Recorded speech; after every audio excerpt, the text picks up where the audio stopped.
ಶ್ರೀಮತಿ ಕವಿತಾ ಈಶ್ವರ್ ಸಿಂಗ್ ಅವರು ಮೂಲತಃ ಬೆಳಗಾವಿಯವರು. ದಂಪತಿಗಳಾದ ಶ್ರೀ ನಾರಾಯಣ್ ಸಿಂಗ್ ರಜಪೂತ್ ಹಾಗೂ ಶ್ರೀಮತಿ ಶಾಲಿನಿ ರಜಪೂತ್ ಅವರ ಮೊದಲನೆಯ ಪುತ್ರಿಯಾಗಿ ಜನವರಿ 26ರಂದು ಜನಿಸಿದ್ರು. ಇವರು ತಮ್ಮ ಶಿಕ್ಷಣವನ್ನು ದೆಹಲಿ, ಪಂಜಾಬ್, ಆಗ್ರಾ, ಬೆಳಗಾವಿ ಮತ್ತು ಧಾರವಾಡ ವಿಶ್ವವಿದ್ಯಾಲಯದಿಂದ ಎಂಎ ಪದವಿಯನ್ನು ಪಡೆದಿದ್ದಾರೆ.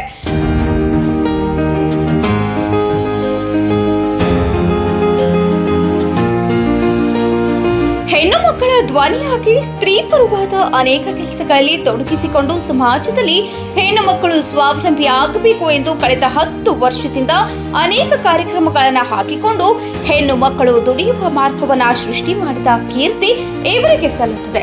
ಸ್ವಂತ ತಾವು ಒಂದು ಹೆಣ್ಣು ಮಗಳಾಗಿ ಶ್ರೀಮಂತ ಮನೆಯಿಂದ ಬಂದಿದ್ರೂ ಕೂಡ ಸ್ವತಂತ್ರವಾಗಿ ತಾವು ಮುಂದುವರಿಯಲು ಸಾಕಷ್ಟು ಕಷ್ಟಗಳನ್ನ, ನೋವುಗಳನ್ನ ನಿರಂತರವಾಗಿ ಸಹಿಸಿಕೊಂಡು ತಾಯಮ್ಮ ಶಕ್ತಿ ಸಂಸ್ಥೆಯನ್ನ ಸ್ಥಾಪಿಸಿದ್ರು. ಅನೇಕ ಸಾಮಾಜಿಕ ಕಾರ್ಯದಲ್ಲಿ ತೊಡಗಿಸಿಕೊಂಡು ಪ್ರಾರಂಭದಲ್ಲಿ ಹೆಣ್ಣು ಮಕ್ಕಳು ಸ್ವಾವಲಂಬಿಯಾಗಿರ್ಬೇಕೆಂದು ಉಚಿತವಾಗಿ ಹೊಲಿಗೆ ಯಂತ್ರವನ್ನ ನೀಡುವ ಕಾರ್ಯಕ್ರಮಕ್ಕೆ ಚಾಲನೆ ನೀಡಿದ್ರು. ಆ ಕಾರ್ಯಕ್ರಮ ಇಂದಿಗೂ ಚಾಲ್ತಿಯಲ್ಲಿದ್ದು ಇಂದಿಗೂ ಅವರ ಕ್ರಿಯಾಶೀಲತೆಗೆ ಉದಾಹರಣೆ ಎಂದು ಹೇಳಬಹುದು.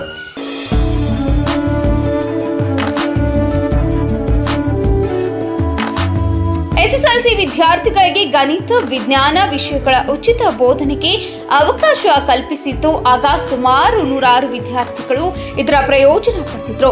ಅಂಗವಿಕಲರಿಗೆ ಸೈಕಲ್ ವಿತರಣೆ ಮಾಡಿದ್ದು. ತಾಲೂಕು ಮಟ್ಟದ ಕ್ರೀಡಾಕೂಟಕ್ಕೆ ಹಣದ ನೆರವು ನೀಡಿದ್ದು. ನಗರದ ಡಾನ್ ಬಾಸ್ಕೋ ಸಂಸ್ಥೆಯಲ್ಲಿ ವಿದೇಶಿ ವಿದ್ಯಾರ್ಥಿಗಳಿಗೆ ಗೌರವ ಕಾಣಿಕೆ ನೀಡಿ ಪ್ರೋತ್ಸಾಹಿಸಿದ್ದು. ನೊಂದ ಹೆಣ್ಣು ಮಕ್ಕಳಿಗೆ ಧೈರ್ಯದಿಂದ ಮುನ್ನುಗ್ಗುವ, ನ್ಯಾಯ ಪಡೆದುಕೊಳ್ಳುವ ರೀತಿಯನ್ನ ತಿಳಿಸಿಕೊಟ್ರು. ಮಹಿಳೆಯರ ಮೇಲಿನ ಅತ್ಯಾಚಾರಕ್ಕೆ ದೊಡ್ಡ ಮಟ್ಟದ ರ್ಯಾಲಿಯನ್ನ ಮಾಡಿದ್ರು.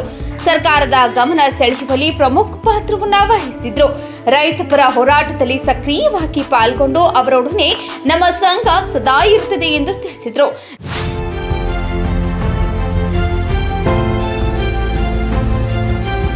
ಲಾಕ್ಡೌನ್ ಆದಾಗ ಇವರು ಜನತೆಗೆ ಮಾಡಿದ ಸೇವೆಯನ್ನ ಜನರು ಮರೆಯಲು ಸಾಧ್ಯವಿಲ್ಲ.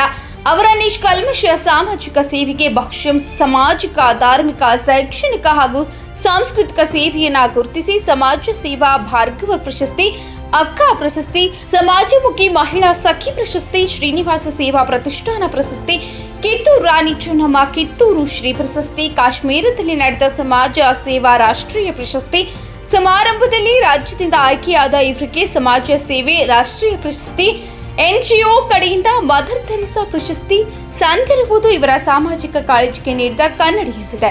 ಕವಿತಾ ಈಶ್ವರ್ ಸಿಂಗ್ ಅವರು ಅಧಿಕಾರವಿಲ್ಲದೆ ಅನೇಕ ಸಾಮಾಜಿಕ ಕಾರ್ಯಗಳನ್ನು ಮಾಡಿ ಜನಗಳ ಮನಸ್ಸಲ್ಲಿ ಮನೆ ಮಾಡಿದ್ದಾರೆ. ಇದೇ ರೀತಿ ನಿಮ್ಮ ಕಾರ್ಯಗಳು ಸಾಗಲಿ ಎಂದು ಹಾರೈಸುತ್ತಾ ನಮ್ಮ ಎಸಿಎಫ್ ಕರ್ನಾಟಕದ ವತಿಯಿಂದ 2024ನೇ ಸಾಲಿನ ಎಸಿಎಫ್ ಕರ್ನಾಟಕ ಆದರ್ಶ ನಾಯಕ ಪ್ರಶಸ್ತಿಗೆ ಆಯ್ಕೆ ಮಾಡಲಾಗಿದೆ.